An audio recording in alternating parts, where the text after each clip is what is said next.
Boa noite pra você. Boa noite. E você, sabe por que mesmo no dia quente o ventilador funciona? Não.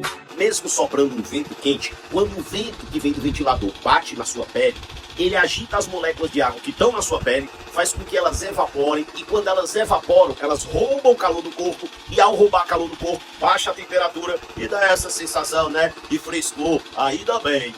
Eu tô passada, chocada. A conclusão é que quem causa esse resfriamento não é o vento, e sim a evaporação das moléculas de água. E aí, você sabia? Me conta aqui pra eu poder ler.